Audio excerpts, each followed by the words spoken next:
Por incrível que pareça, estamos no ar com mais um programa da série Backstage Rádio, ou Rádio Backstage, que vai contar coisas que acontecem nos bastidores das emissoras de rádio e que vai trazer em cada programa, às vezes em cada sessão ou em cada série, especialistas em determinadas funções. Nesta semana, nós estamos conversando com os DJs de rádio. Ou seja, aquelas pessoas, não é só o DJ que trabalha na noite, não, aquele que trabalha dentro do rádio, fazendo o papel de DJ, coisa que ele desempenha também fora. E hoje nós vamos saber um pouquinho, com mais detalhes, como é que eles produzem músicas, como é que eles cortam, remixam, fazem a música de trás para diante, aquilo que você compra, às vezes, o disco ou baixa a música e não encontra nada parecido, fala, mas eu juro que eu ouvi isso. Às vezes é o talento, né, do DJ que faz essa alteração toda. Antes de começar a contar histórias, vamos, obviamente, convocar por ordem de chegada, como sempre. Já aviso antecipadamente que a quem acompanhou o programa anterior, o programa primeiro desta série dos DJs, personagem super importante que nós gostaríamos que estivessem aqui hoje, o senhor Iraí Campos, está completando aniversário, completando mais um aninho de vida, exatamente no dia em que estamos reunidos para gravar esse programa. Então, ele, por questões, inclusive, de trabalho, já que ele é empresário, ele não pôde participar, pediu desculpas, mas nós dedicamos o programa de hoje a ele e a todos os DJs e a todos os que estão fazendo aniversário no dia de hoje. Meu amigo Durval Cadico, vem para cá. Opa. Ok. Boa Tudo tarde, bem? boa noite, Tranquilo. bom dia, né? Mais uma vez aqui de volta com esse bate-papo gostoso aqui com toda a galera. Olá, está me ouvindo? Totalmente, muito bem, por sinal. Vamos para...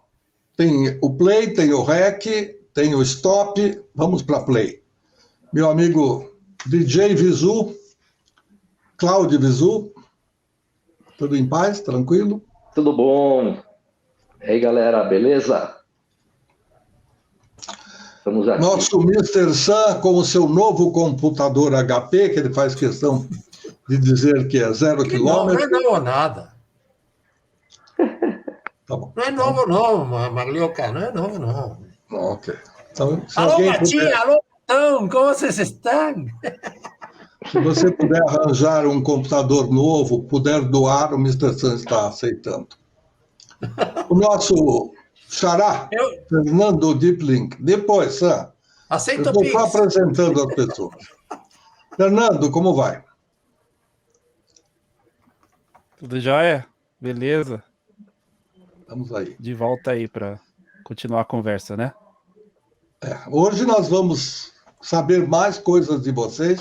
Ontem, o programa anterior foi o programa que nós fizemos as apresentações, colocamos as ideias sobre o que seria a série e deixamos no ar, né? Se o programa ficar bom e o pessoal gostou, ou como dizem alguns, o pessoal gostaram e pediram mais um programa da série, aqui está. Agora é o nosso Lala Moreira. Muito bem, salve, salve amigos, galera, quem está assistindo. Vamos aí para a segunda parte. Vamos bater papo hoje, né? E contar a história, que é o que interessa. Hoje eu vou fazer algumas pequenas, simples perguntas, vocês desenvolvem aí o tempo todo. Eu só gostaria de lembrar aos queridos amigos que estão nos acompanhando que nós estamos em algumas redes sociais. Vocês podem olhar aqui, ó. Temos o YouTube, temos o Facebook, temos o Instagram, o LinkedIn, temos o podcast do Léo Lopes. Então, dá para você acompanhar, dá para você assistir a hora que você quiser o programa, dá para ligar para alguém e falar, olha, não perca. A qualquer hora você vai lá, clica no link e pode acompanhar o nosso trabalho, que é algo que a gente faz com muito carinho para que vocês conheçam melhor o pessoal que trabalha no rádio, o pessoal que trabalha nos bastidores e que nem sempre aparece. Às vezes eles são conhecidos ou não. Vamos pôr um pouquinho de cor, né, para não ficar tudo muito escuro, pronto. Exagero de cor para que a gente possa fazer brilhar. O Cadico está com um pisca-pisca lá no fundo interessante, eu não sei exatamente. Ah, é um vídeo, né? É uma TV ligada. Ok. É que ela está piscando atrás de algumas imagens e eu não consegui ver direitinho. Bom, quem quiser começar, por favor, os outros ficam com o microfone fechado para evitar vazamento de som. E quem quiser contar um pouquinho, a minha primeira pergunta seria essa. Como surgiu a ideia de fazer montagens? Uma coisa é você pegar a música que você recebe do exterior e falar, o diretor da rádio falava lá, tem que diminuir para 3 minutos. Passou de 3, não toca. Em algumas emissoras nas quais eu trabalhei, tinha essa orientação. Outros podiam deixar pouco mais. E aí vem a criatividade. Vou tirar aqui, muitas vezes com aquela fitinha no cangote, né? Lá, põe um montão de fitinha aqui e vai pegando pedacinho e depois não lembra qual que estava marcada essa, aquela. Isso eu estou falando do tempo da Gillette, do tempo do splicing tape, etc, etc. Hoje as coisas estão um pouquinho mais fáceis. Então, como é que surgiu isso? Eu sugiro nós começarmos justamente por esse tempo e chegarmos aos tempos modernos, né? Os tempos do Deep Leak. Nos tempos do Deep Leak. Se o Lala quiser começar, faça. Então, lá, eu entrei na rádio no comecinho de 80 e, obviamente, a gente editava em fita de rolo, né?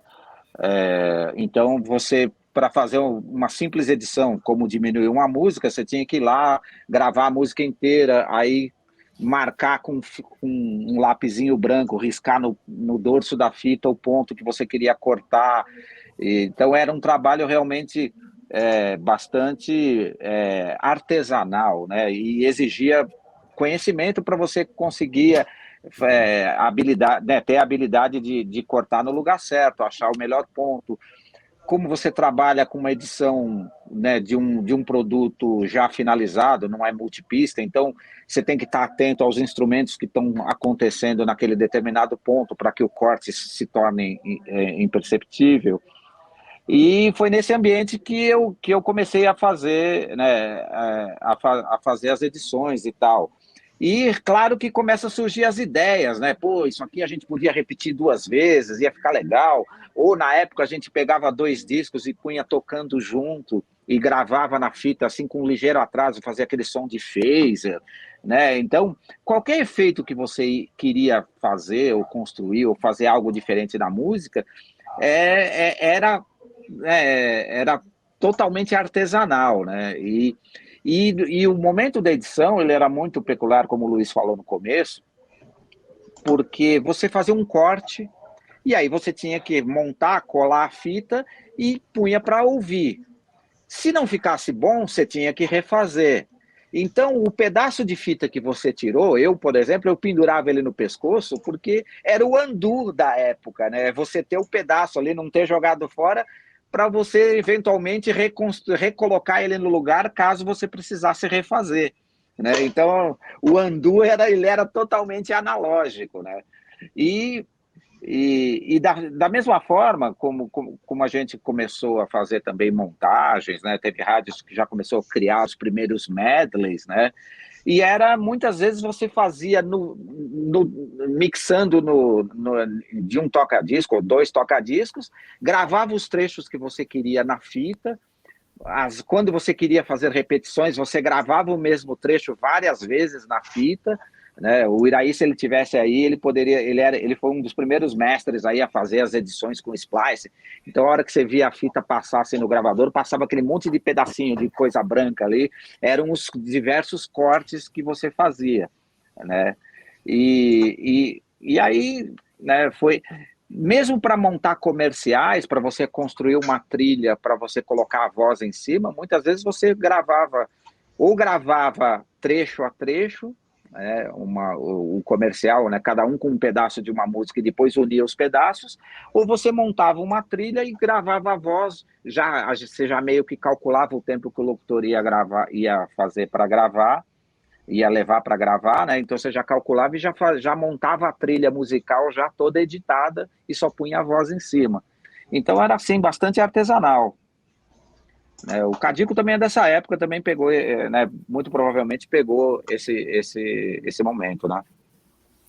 Sim, eu comecei lá atrás. Um dos primeiros caras que eu vi editar foi na Bandeirantes, eu era garoto, foi o Capa, o Gregão, que eles editavam muito bem também, e me ensinaram algumas coisas, e como o Lala disse, eram pedacinhos de músicas que antigamente quem sabia fazer uma montagem fazia no cassete, né, na pausa do cassete. Estou falando isso como DJ, não como profissional de rádio. Mas eu acabei, como eu já havia dito no programa anterior, né, na parte anterior, eu acabei me tornando conhecido por isso, porque assim que eu peguei essa técnica de fazer a edição com o splicing, traduzindo, né, para quem não sabe, é um durex pequenininho, existia a régua de edição, que era uma guia onde você colocava a fita de rolo, então você marcava no gravador de rolo aquele pontinho, depois trazia para a régua, cortava e juntava com a outra marcação do gravador de rolo. Eu tenho um gravador de rolo aqui, é pena que não dá para mostrar, porque ele está fora da câmera. Então, achava-se o ponto, pá, ou o pedal, ou a caixa da música, cortava-se ali e juntava com o outro. E era pouca gente que sabia fazer isso daí. Na época, éramos eu, Iraí, eu não tinha contato com ela, provavelmente, claro, ele sabia fazer também, só que ele estava em outra rádio. E DJs era o Silvio Miller, Cabelo, que faziam as montagens. E esse lance de juntar os discos também, provocar que ele fez, isso já vinha de uma outra escola, que a gente pegava os discos já mixados das gravadoras, que o nosso amigo Mr. Sam também produzia muitos deles, que vinha aquele efeito, aquela coisa, eu falava, caramba, como que eles conseguem fazer isso? E através da edição, eu consegui desmembrar, decifrar o que era aquilo. Então, era muito legal você, até nos bastidores aqui nós conversamos, o Luiz comentou que ele foi na loja, queria uma música que tocava na radiodifusora, e o cara gravou para ele e falou, não é aquela que eu quero, é aquela outra. Ele falou, não, peraí, aquilo é uma montagem exclusiva da difusora. Justamente, porque na difusora eles deveriam ter feito uma montagem muito exclusiva própria para eles. E só a rádio tinha, e era guardado as 7 chaves. Por outro lado, esses medleys, né, eu posso me dar o luxo que eu fui um dos pioneiros aí nessa arte de ver, aqui no Brasil, né, de ver alguns medleys americanos já prontos, principalmente do Grandmaster Flash, que ele esfregava a fita do say, one for the trouble, two for the... Aí eu vi aquilo e falei, meu Deus, como que é feito isso? E através da fita de rolo eu consegui fazer. Aí eu, fazendo esses medleys já na Jovem Pan, eu consegui uma coisa muito legal. Eu era muito fã, sou até hoje, do Tim Maia. E eu recebi uma missão. O Tim Maia, ele estava brigado com a Rádio Jovem Pan, porque ele furou no show, né? O Bizu sabe disso. Ele furou no aniversário da Toco, que era muito ligado à Jovem Pan. E o Tutinha, o dono da rádio, mandou cortar todas as músicas do Tim Maia. E nisso saiu a música Um Dia de Domingo, que era a parceria do Tim Maia com a Gal Costa. E mais um dos mestres nossos aí, que era meu coordenador na época, que era o Arnaldo Sacomani, ele falou assim, Bisso, temos que tocar essa música aqui de qualquer jeito, porque senão eu tô lascado. Eu falei, caramba, mas a música, o Tim Maia canta na música. Ele falou, não, tem que tocar, tem que convencer o Tutinho a tocar essa música. Aí ele deu uma ideia, ele falou, e se nós fizéssemos, a ideia foi dele, se nós fizéssemos aqueles medley que você faz, eu já tinha feito do Camisa de Vênus, do Guilherme Arantes, do Culture Club, se você fizesse o primeiro que eu fiz foi do Paralamas. E se você fizesse um medley do Tim Maia e encaixasse essa música no meio? Falei, mas Arnaldo, o cara já não gosta de nenhuma música, vai colocar mais uma? Não, coloca aqui, eu garanto. Só sei que eu fiquei ali horas e horas, passei inclusive uma madrugada inteira fazendo, porque ele me cobrando ali e tal. Aí eu fiz. Aí ele chamou o Tutinha. Tutinha, vem cá. Vem ouvir isso daqui. Quando começou a tocar, acho que é Azul da Cor do Mar que começa o medley. Tutinha falou, meu, vocês estão loucos. Já falei que eu não quero tocar esse cara aqui. Aí o Arnaldo falou, escuta inteiro, depois você dá a sua nota. Aí ele escutou, ele voltou a fita, escutou de novo, e falou, aquele jeito dele que ele fala meio chorando, que demais isso, cara. Ninguém fez isso até hoje. Aí ele falou, vocês me convenceram, passa para cartucho e põe no ar. No mesmo dia, o medley do Tim Maia, ele chegou no Hit Parade, né, que eram as melhores do dia. No mesmo dia, ele estourou, ele chegou em primeiro lugar, que nós mostramos de manhã, tocou acho que umas 3 vezes no dia, aí ele chegou em primeiro lugar como a mais pedida. E o Tim Maia ficou sabendo disso. Ele ficou sabendo que ele já estavam tocando de novo as músicas dele na Jovem Pan, passado um tempo, e ele pediu para me conhecer. Então o Arnaldo Sacomani, ele me levou no Projeto SP, num show do Tim Maia. Eu assisti o show inteiro, e no final ele falou, quer conhecer o Tim? Vamos lá. Cheguei no camarim, cara, ele era um gigante, né? Ele me deu um abraço, ele quase me esmagou. Eu não sou pequenininho, mas eu perto dele era uma formiga. Ele, legal, garoto, legal o seu trabalho, belo trabalho, tal, né? Serve o garoto. E fiquei lá uma meia hora do lado do Tim Maia. É uma pena eu não ter uma máquina fotográfica, mas eu tive com essa técnica de fazer os medleys e as edições e tal coisa, eu tive o prazer de estar do lado de um grande ídolo meu que era o Tim Maia. Então isso me trouxe muita alegria. E é isso daí. O Sam também pode contar muita história de remix aí que ele deve ter. Eu só queria fazer eu gosto muito de informações culturais no meio da conversa, então eu vou pedir licença, coisa de 30 segundos a 1 minuto. O Projeto SP, que o Cadico citou, era um circo que era levado a fim de semana, sexta, sábado e domingo. Alguns projetos eram executados na região, e nessa altura do campeonato, artistas, a Jovem Pan tinha a promoção, e artistas mais renomados, eu me lembro de Guilherme Arantes, eu me lembro de Zipóssi, enfim, vários artistas apareceram para cantar no circo. Agora, onde era? Era no Parque Augusta de hoje. Só isso que eu queria dizer. Para quem não fez a ligação anterior, hoje é o Parque Augusta, depois de muita briga. Ao lado da Praça Roosevelt, ali, né, no finalzinho da Augusta. Na Caio Prado, esquina com a Caio Prado. Não chega a ser final da Augusta, mas na parte do Baixo Augusta, esquina com a Caio Prado, como disse o Lalá. E era fantástico ali, a acústica era boa, embora fosse um circo, né, mas o som era muito bom, e tinha estacionamento, era um lugar muito legal. E o Tim Maia fez uma pequena temporada ali. Se não me falha a memória, inaugurou, inclusive, com os Paralamas, que eu lembro que eu fui no show logo no início, né?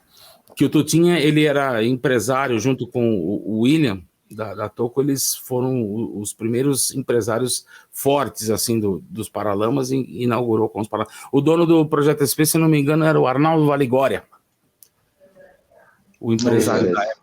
Não é? O Lalá deve lembrar disso daí. Acho que era isso mesmo. Sam também, né? Fala, Sam, fala dos remixes aí que você produzia lá com os DJs da época. Então, que eu comprei muito disco seu. Então, acontece o seguinte, eu comecei a lançar meus discos em 78, quando contratei a Gretchen, não é? Porque eu comecei até 78, eu trabalhei em várias discotecas aqui. Em 73 trabalhei em uma que o Billy Bond, não sei se vocês conhecem o Billy Bond, é um argentino que agora faz os musicais. E ele, eu era DJ de La Cueva nos anos 60 na Argentina, e ele era um dos donos da Cueva.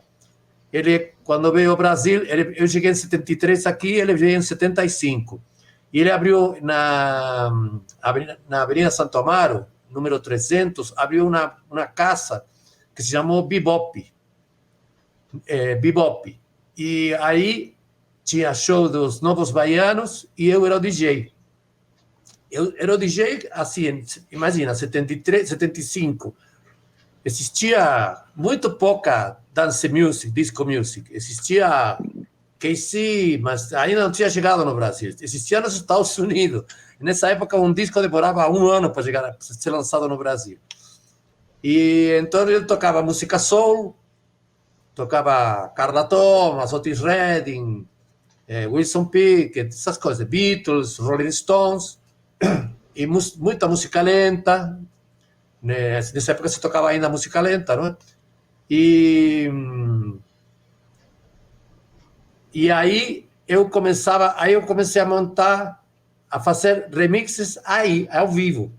Tanto que em 1982 eu lancei um disco, um remix ao vivo, que gravei todas as músicas, 60 músicas, trechos das músicas, como se fosse na Gillette. Fiz isso com uma banda que se chamou Flash Band, vendeu muitos discos, fiz um disco azul, de cor azul, e eu fazia isso também na minha casa. Por quê? Porque como eu trabalhava na Copacabana, de dia e de noite era DJ, então na Copacabana eu tinha a régua, eu conhecia a régua, porque na Copacabana, quando a gente... o disco, quando você faz um disco, desculpa me estender, mas quando você faz um disco, você grava na fita de rolo, mixa. Na mixagem, quando termina de mixar, você coloca 2 minutos, 2 segundos de fita branca, de splash, de fita branca, acho que se chama splash, não sei. Leader tape. O leader tape. O leader tape, isso. Coloca um leader no início e no final, de 2 segundos, entendeu? Se é um LP que você está fazendo, você tem que colocar faixa por faixa, tudo isso. Isso é uma das coisas que também eu fazia na Copacabana. Além de produzir, nós tínhamos que fazer até isso. E uma coisa que o Lala não falou, e o Carico também não, mas que era muito importante, você tinha que apertar o durex com muita força, porque se você soltar, se você não apertasse direito e essa fita soltasse, acabava a música, acabava a rádio. Eu tinha os dedos em carne viva. Em carne viva, eu tinha os dedos em carne viva. Tinha que esfregar a unha. Esfregar a unha na fita. Isso também editou bastante. Nós fazíamos as montagens lá da Toco e saía sangue. Eu montava o show da Gretchen na minha casa. Por quê? Porque a Gretchen ela cantava uma música dela e depois ela só cantava a música que eu fazia, não é? Então, e como ela trocava de roupa sem sair do palco, e não tinha como fazer biombo, levar biombo, nada, porque ela fazia 5 ou 6 shows, até 8 shows por dia.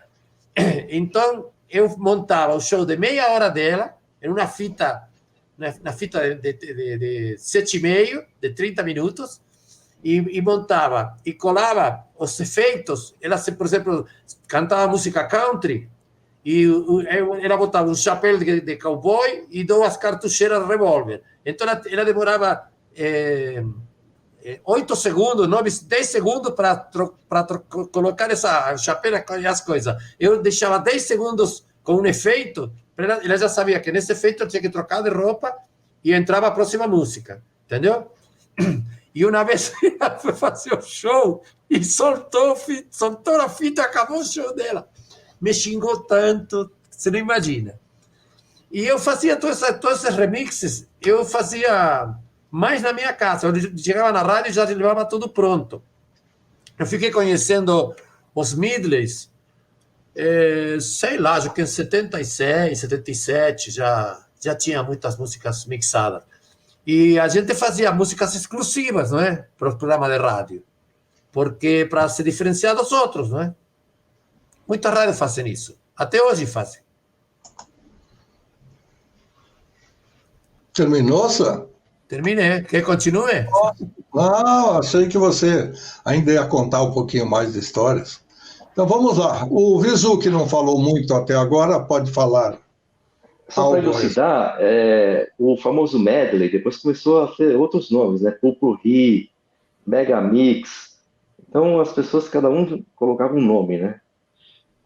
Para fazer as montagens, né? Montagem, medley, Pupurri, Megamix.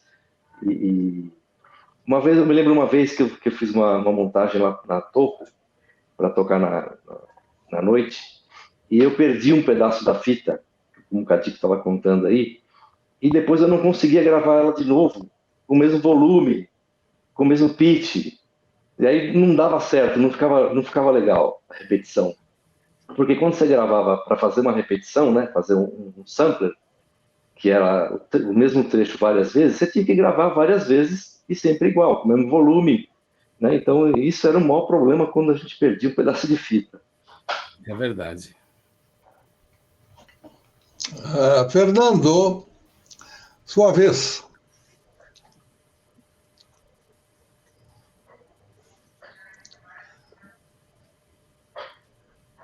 Opa, peraí, Ele Fernando. está mutado. Vai lá. Sua vez, Fernando. Então, eu acho que eu peguei essa transição de equipamentos, porque quando eu comecei a tocar profissionalmente como DJ, ainda só tinha toca-discos, mas já tinha aqueles mixer Numark com 4 segundos de duração, né, de gravação. Tinha os DJ 70, né, na época, Aí já. com pouco tempo, né, com clique, né, tinha assim. Então, assim, o que tinha de tecnologia, na época que eu comecei, ainda precisava ser ajudado por tinha lá um tradicional Akai, e é onde eu fazia as primeiras edições, versões exclusivas, tal, que na época tocava na Nova FM. E fazia bastante sucesso, tal. Mas logo em seguida, na época que eu já tinha ido para Transamérica, e logo na sequência, que inclusive trabalhando com o Lala, a gente já estava numa época que o computador já tinha evoluído bastante. Então, tudo era possível ser feito. Coisas que a gente não conseguia fazer antes, a gente começou a fazer. E levar aquelas ideias, né? Aquelas coisas de edição rápida, de mistura de vários pedaços de música, levava isso não só para as músicas, mas para as chamadas da rádio, as vinhetas, né? Aqueles vinhetões tradicionais lá da Jovem Pan, que o Lala fez tanto também. Então sempre tinha toda semana tinha um novo, uma novidade. Não só de música, mas de formas de editar, de processar a voz e tudo mais. Eu, com o tempo, fui me aprofundando cada vez mais em produção, e aí os próprios softwares e computadores, placas de som, né, que na época nem tinha tanta qualidade assim, hoje em dia já é assim muito evoluído. Mas hoje eu acho que trabalhar usando o equipamento simples, ter feito parte dessa transição, me abriu a cabeça para hoje em dia fazer bom uso do software dos mais modernos que existem. Mas aquela ideia que começou no rádio de misturar músicas, fazer versões exclusivas, elas, na verdade, para mim, evoluiu para o lado de fazer produções mesmo musicais, de remixes, que tocaram bastante, que eu fiz algumas músicas de remix que foram bem, bem executadas no rádio. E também aconteceu principalmente, começou a acontecer um pouco na época da Jovem Pan, mas isso aconteceu bastante na Mix, nos 10 anos que eu fiquei lá, da gente fazer conteúdos exclusivos, não só de versões, por exemplo, na época que a rádio tocava muito rock, teve uma transição para um momento da rádio tocar mais pop, R&B. Então acontecia da gente buscar fazer versões que misturassem um pouco os estilos, tal. Então eu sempre fui um pouco de gostar de fazer não só mistura de músicas, mas mistura de estilos, assim, né? Tanto que esses remixes que eu fiz depois, eles eram mais... a maior parte deles, a mistura de música brasileira com música eletrônica, né? Mas isso vem tudo dessa linguagem do rádio. E não só do rádio, né? Do rádio e paralelo a isso na pista. Porque essas coisas que a gente fazia na época e assim até hoje, né? Termina uma produção musical, um remix, quando você tem a oportunidade de ir lá e testar na pista, é muito importante. Mas o rádio, a gente tinha esse parâmetro de testar para ver se era sucesso ou não, porque qualquer coisa que batia, e principalmente essas coisas exclusivas, quando caía no gosto das pessoas no rádio, era muito pedido, né? Ainda era época de ligação, né? De ser pedido, né? Então, acabava que virava um sucesso. E aí, a gente tá aí no meio de vários que fizeram isso acontecer, muitas vezes, aliás. Cadico. O Dipiric tocou num ponto muito importante que, após a última gravação que nós fizemos, a última sequência, eu fiquei pensando, falei, poxa vida, eu deveria ter falado isso, e ele tocou exatamente naquilo que eu gostaria de abrir um parênteses aqui. Ele falou, nós tínhamos a condição de testar na pista. Então, vamos lá, vou tentar resumir o mais rápido possível. O rádio é uma empresa que toca música, que passa informações no dia a dia das pessoas. Então, tem vários profissionais que trabalham no rádio. Existe o coordenador geral, o dono, o coordenador geral, depois o locutor. Antigamente era separado locutor e operador de som, depois foi unificado, né? Acredito que foi nos Estados Unidos que começou esse lance do disc jockey, né, de ele mesmo tocar as músicas e falar ao mesmo tempo, mas tem uma função fundamental dentro do rádio, que é o programador, tá? Ou seja, ele escolhe as músicas, junto, é claro, com a direção da rádio, que vai trazer a audiência para a rádio, que é regulado pelo Ibope, o Ibope que faz isso daí. E o que é o DJ? O DJ, gente, é tudo isso. Ele é uma mistura de tudo isso. Ele recebe o impacto das pessoas ali na pista em tempo real, em real time. Ele coloca a música, se não der certo, lascou, ele tem que mudar. No rádio, você tem que esperar o Ibope vir, se aquela sua programação deu certo ou não. O DJ nada mais é do que um grande programador musical na noite. E as rádios, com o tempo, acabaram fundindo, trazendo os DJs para fazer parte da programação da rádio. Tá? Que eu saiba, aqui em São Paulo, pelo menos, eu acredito que a Jovem Pan foi uma das pioneiras a trazer. E outras rádios também. Depois, Rádio Cidade, a primeira Nova FM Record. Bandeirantes, né? A Bandeirantes, claro. A Antena 1 também, que o Arnaldo chamava o pessoal. O Tutinha, inclusive, o Luiz deve lembrar disso. Ele perguntava, falava assim, o que está tocando na noite? E ele ia muito atrás dos disc jockeys também. Porque havia também um pouco de imposição das gravadoras. Olha, toca essa, toca aquela. O Sam, que era de gravadora, pode falar. Fala, Sam. Peraí. Tá mutado o microfone dele. Depois eu quero falar um ponto também aí, viu? Uhum. Então,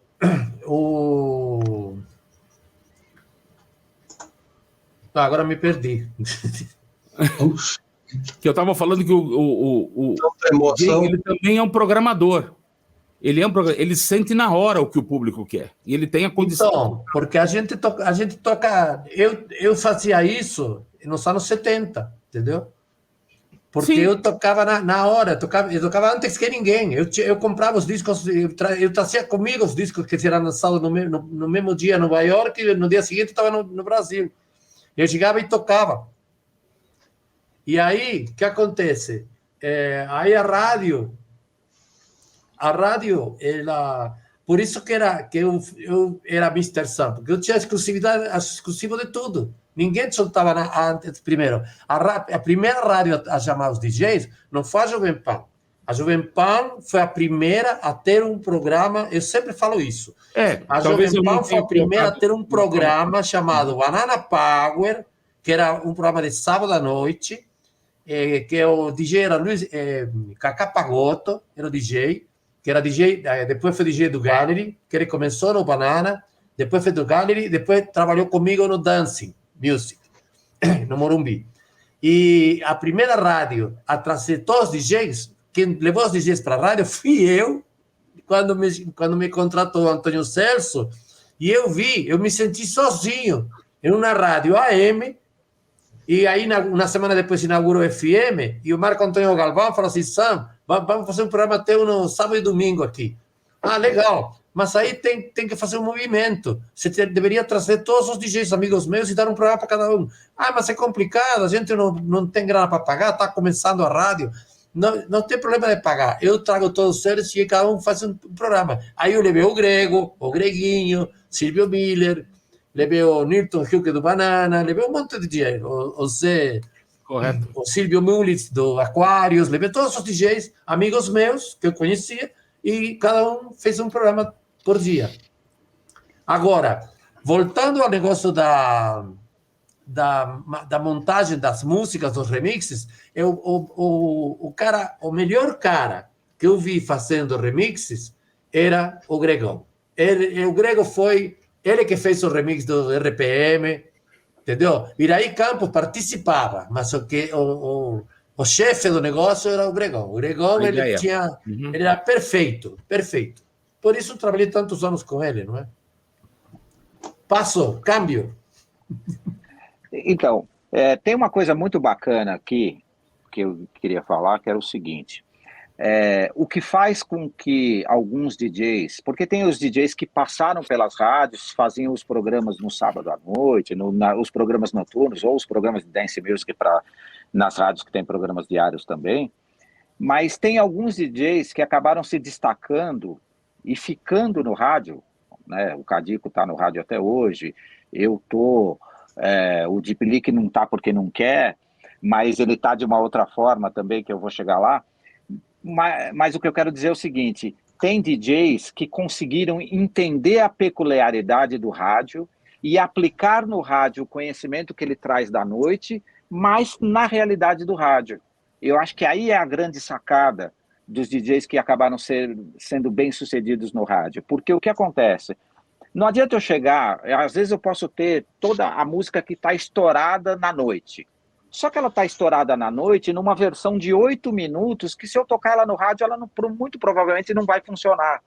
Entendeu? Então, por exemplo, o Deep Leak, ele começou muito jovem lá na Nova, fazendo os programas do Rhapsody, que os caras não tinham saco de ir na rádio todo dia fazer o programa e mandava ele no lugar. E ele acabou convivendo muito, quase que diariamente na rádio, e ele acabou entendendo o que o rádio precisava para o programa funcionar, e ele acabou usando isso na vida dele inteira, inclusive quando eu tive, inclusive tem uma história bacana que eu coloquei ele na Jovem Pan, né, eu chamei ele para a Jovem Pan, mas eu também tirei ele da Jovem Pan, porque quando o Braga me ligou falando que precisava de alguém para mix, eu falei assim, puta, eu acabei de entrar na Rádio Cidade, não vou poder ir, mas eu tenho um cara ótimo para te indicar. E aí eu indiquei o Deep Leak para lá né, e ele acabou indo. E com essa coisa que ele contou de fazer as versões, porque uma coisa que a Mix começou a fazer era... Saiu a música nova do Charlie Brown, só que ela tem muita guitarra. Porra, aí eles conseguiam a master, levava pro Deep Leak, o Deep Leak ia lá fazer uma nova mixagem, deixava uma música, acabava fazendo uma versão exclusiva para a rádio poder tocar. Todo o sucesso que eu vejo que ele tem nos remixes dele, que funcionaram no rádio, é porque ele aplicou o conhecimento dele como DJ, mas adequado à realidade que o rádio imprime para tocar. Eu garanto para você que, por exemplo, a Vanessa da Mata lá, o Ai Ai Ai, se não tivesse feito aquele remix, muito provavelmente ela não teria tido metade do sucesso que ela teve. E isso eu acredito que o mérito é todo do DJ, é todo, especialmente do Deep Leak, que foi quem fez. Assim como o Memê já fez remixes sensacionais, lá atrás o Iraí fez bons remixes também, né? Mas eu enxergo que o sucesso dos DJs nas rádios são daqueles que entendem a peculiaridade e a linguagem do rádio e aplicam, sim, o seu conhecimento, a sua sensibilidade de ver o que está funcionando na pista, ou até na hora de fazer uma montagem, pensar na sequência, no ritmo, escolher os pontos que são chaves para identificar uma música sem precisar tocar um tempo longo, e aí você consegue fazer... Eu tenho um medley meu que toca na Antena 1 até hoje, do Kool and the Gang, tem 10 músicas em menos de 5 minutos, e você ouve todas as partes importantes da música. E é isso que eu acho que faz com que os DJs... né, se destaquem, né, e tenham relevância no rádio de forma geral. Eu queria aproveitar e perguntar uma coisa tecnicamente ao inverso. Ou seja, quando é que, ou aconteceu, se é que aconteceu, alguém de vocês fez uma montagem para a rádio, a gravadora veio correndo e falou, opa, isso é maravilhoso, eu quero lançar no mundo todo. Fala, Cadico. Em 2 ocasiões. Essa do Tim Maia, que inclusive está disponível no YouTube. É só colocar Medley Tim Maia by DJ Cadico. Está lá. Só não foi lançado por quê? Porque o Tim Maia brigava com todas as gravadoras. Então você imagina reunir EMI, Polygram, CBS e Seroma, que era a gravadora dele, então inviabilizou o projeto. E teve também um Megamix dos anos 60, que inclusive talvez até o Visu toque até hoje na The History, que deve estar lá na máquina de vocês. Aquele Megamix também ficou em primeiro lugar na Jovem Pan durante 3 meses. E houve um interesse em colocar. Aquele Megamix, nada mais, nada menos, ele veio 5 ou 6 anos antes do Jive Bunny, por incrível que pareça. Vai saber se o cara lá da Alemanha não ouviu o Megamix e fez uma coisa parecida. E teve um interesse, sim, da gravadora, só que ficou inviável, porque teria que pedir autorização para 15 gravadoras. Eles falaram, não dá, aí não vai rolar. Mas por muito pouco. Dependia também só da gravadora, né, Catico? Dependia também da editora. Eu digo gravadora, que é uma coisa em geral, né? Editora, gravadora, autor, imagina quem que tem os direitos do Bill Haley, outro tinha Beatles, né? Glenn Miller, esse dos anos 60. Era muita coisa, muito sucesso, né? E só dando uma pincelada nisso que o senhor falou, ele tem toda a razão, os programas de DJs começaram lá atrás, concordo, inclusive eu conheci o Mr. Sun, porque eu fui na Excelsior em 79, já era lá, quando eu me referi à Jovem Pan, que eles acabaram criando um mutirão, né, de coisas, mas a ideia já veio lá de trás, sim. E veio lá de trás, só que teve uma coordenação nesse lance, que era fazer com que os DJs fossem comerciais ao mesmo tempo. Então você chegava lá na rádio, você podia tocar as suas músicas nos programas também, mas não podia tocar qualquer uma. né, das pessoas que faziam os programas na Jovem Pan. Tinha uma coordenação, pô, essa música é muito pesada, não podia tocar rock and roll e tal, né? O que tira um pouco, né, da liberdade do DJ. A Pool foi uma rádio que ela veio para arrebentar. Eu gostava muito da Pool, porque o DJ tocava o que ele queria e o que ele achava que era bom, né? Mas comercialmente isso não é viável. E é isso daí. Depois, se tiver alguma consideração final aí, eu quero deixar um recado aí, mediante a todo esse papo. Mas eu passo a bola aí. Quem quiser falar, acho que Nós temos 15 minutos de programa, cada um fale o que quiser, porque daqui a pouco já acabou o segundo programa da série. Quem quer falar? O Sam está mutado. O microfone do Mr. Sam está desabilitado. Agora abriu agora. Pronto. Então, Cadico, você fez um... Não é jabá, Cadico, tá? E você fez uma montagem maravilhosa, que toca até hoje no Brasil todo, sabia? Sim. A Thousand Years. Ah, é verdade. Lembra? Você Verdade, fez em português e em inglês, com a Christina Perri, autorizada pelas duas, pela editora, pelas gravadoras, entendeu? Com a Christina Perri e a Lady Lu. E um DJ do Acre, que trabalhava na Globo do Acre, fez, uns anos atrás, fez uma montagem também com Need You Know. Preciso de você agora. Também, muito legal. E tá tocando agora, no Brasil inteiro? A Tausania. Então eu vou mandar o Pix aí, faz o Pix. Se você souber o que a gente ganha de tocar 1 milhão de execuções, você ganha R$150. 1 milhão de execuções. Como autor, você ganha isso. Como produtor fonográfico, a mesma coisa. É ridículo. É ridículo. Deixa eu falar uma coisa. É importante falar. Como? É importante colocar aqui um dos maiores sucessos aí de montagens e que a gravadora autorizou foi feito pelo Iraí Campos e pelo Ricardo Guedes, que foi o medley da Madonna, um show ao vivo de 85, que eram acho que 8 minutos de cacetada, 9 minutos, uma coisa assim. Mas ele foi vendido comercialmente aqui no... Não sei te falar se foi vendido, mas saiu em promo. Né? Não foi vendido. Foi autorizado pela gravadora, foi divulgado pela gravadora, né? Saiu. Sim. Mas a gravadora lança como promo, mas você não encontra nas plataformas. Agora, Bom, pode falar, Lala. Eu consideraria talvez um dos maiores sucessos mundiais feito por um DJ brasileiro foi a partir de um remix feito pelo Memé, do Estou Aqui, da Shakira. A Shakira foi lançada mundialmente com o remix do Memé. E o remix acabou chegando no Brasil depois como um promo, né, um 12 internacional, mas na verdade ele foi feito aqui e lançado primeiro lá fora.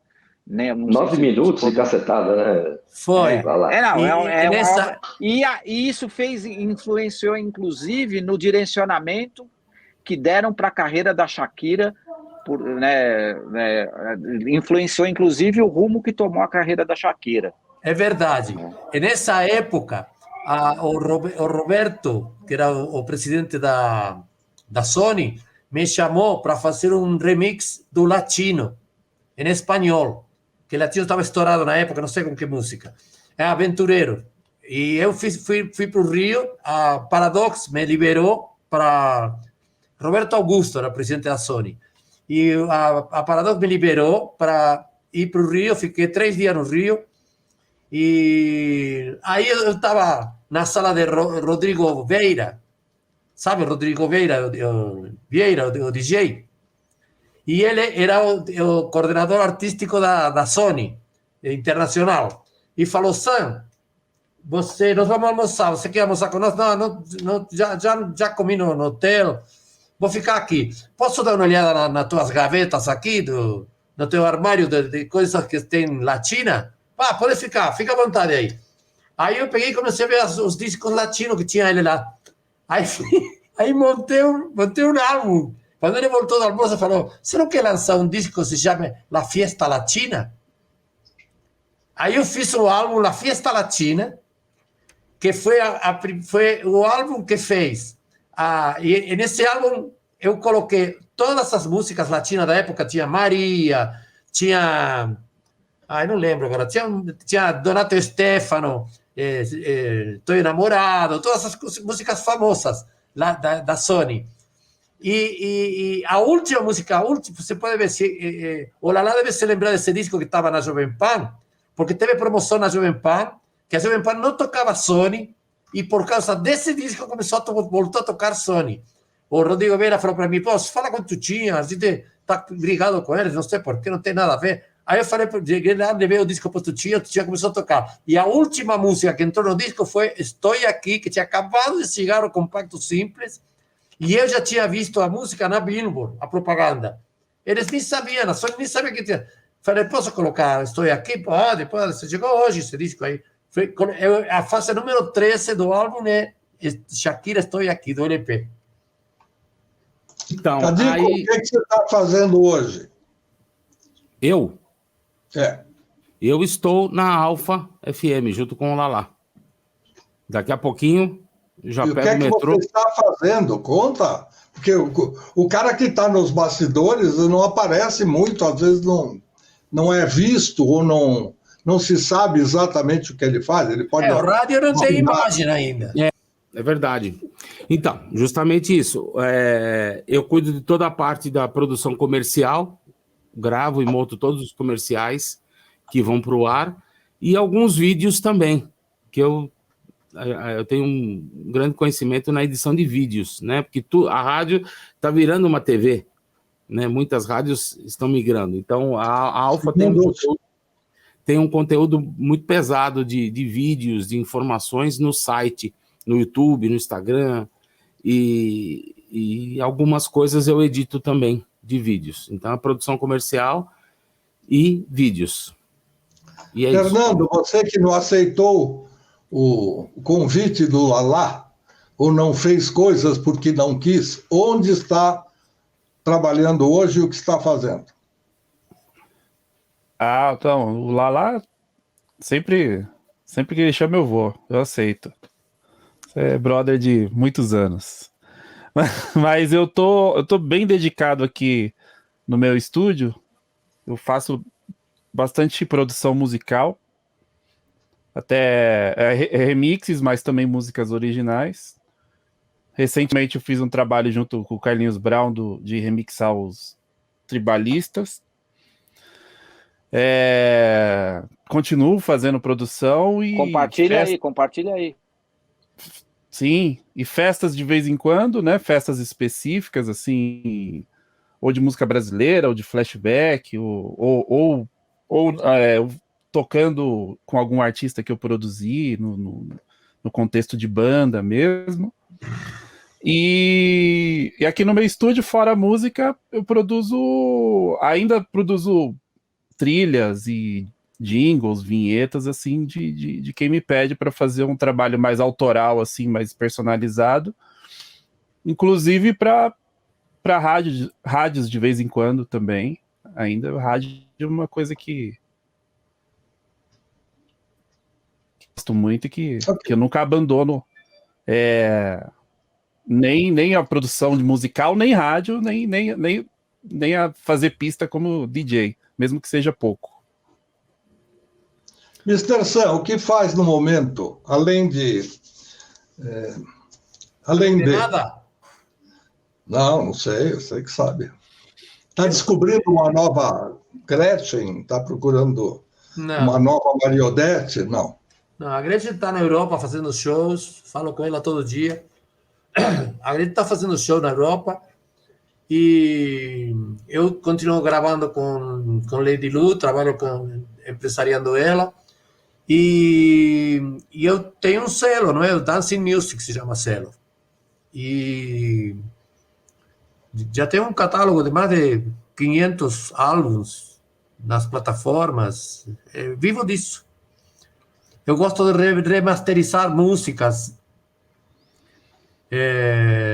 Lanço muito flashback. Faço versões exclusivas. Porque, sabe o que acontece? Quando eu fazia meu programa de rádio, eu tocava música de 8 minutos e as pessoas gostavam do meu programa, inclusive o Cadico, porque eles gravavam os 8 minutos para tocar nos bailes que ele fazia, onde eles tocavam, entendeu? E quando no meio da música ele não abria o microfone e falava assim, estraguei sua gravação. Não, Cadico, né? Sérgio, presta atenção. Antônio Sérgio falava, você tem que carimbar toda a música, porque senão a difusora vai copiar. Que era a guerra difusora e Sérgio, entendeu? Então no AM eu era obrigado a fazer isso. Mas no FM, não, no FM, eu falava assim, no FM eu falava assim, alô gatinho, alô gatão, prepara o gravador, agora vem sair para você gravar. E soltava a fita, fazia até 1, 2, 3, e soltava a fita. E o cara gravava as músicas inteiras, sem papo nenhum. Tinha uma sessão chamada Duas para você gravar, mas isso era uma questão específica. A exclusiva... Maglioca, a graça de tocar a versão standard é que o DJ gosta da versão standard, entendeu? A gente gostava de tocar os 8 minutos. O Santa Esmeralda tinha 15 minutos e tocava inteira. Passava os 3 breaks para mixar e ia mixar só lá no final. Isso o que faz hoje? Hoje eu sou responsável pela programação musical aqui na Play FM, né, São Paulo, 92,1. Participo dos programas Sextou, toda sexta das 22 às 2, e no sábado do Festa Play, que vai ao ar das 20 até às 0 hora. E também no final de semana, sexta e sábado, estou lá na The History, DJ residente, junto com o Eli Campos. Lala, de ponta cabeça, o que é que você faz atualmente? Lala está de lado agora. Acho que travou. Travou. Lala. Tá quase, vamos lá. É que a imagem deve ter distorcido e ela devia estar pronta para uma... Eu esqueci, não posso deixar de falar também que eu faço parte do time de DJs da Energia 97, né? Já há 14 anos que eu faço todos uma vez por semana. Agora temos um sistema de rodízio, antigamente era às sextas-feiras, e agora é uma vez por semana, escolhido pelo Sombra e tal, então tem é alternado, né, esse dia. E fora isso, faço as festas também, a grandiosa festa da Toco, né, que eu, junto com o Vadão e o Ricardo Krumfle, que encabeçamos essa festa aí, revivendo os bons tempos dessa casa noturna. Muito bom. Eu gostaria de ouvir o Lala, mas nós chegamos ao final do programa e ele não está, no momento, com a posição de poder falar. Então, eu agradeço a participação de todos vocês. Tomara que o programa tenha um bom resultado, aí a gente inventa uma terceira participação, uma terceira edição da série. A todos vocês que estiveram aqui participando, a você que ficou acompanhando o trabalho desses garotos, desses rapazes que fazem o sucesso através da posição de DJs, porque o rádio tem muita gente, como o Cadico falou no meio do programa, o rádio tem muita gente trabalhando para que ele chegue até você, independente só daquela figura que aparece, que é o locutor. A gente vai voltar na próxima semana com outra visão da série dos bastidores e vai também poder falar com vocês a respeito de pessoas que... Opa! Ouvi um plugzinho. Lala, dá tempo? Opa, vamos lá. O que está fazendo o Lala agora? Bom, eu estou como sound designer aqui na Alpha FM.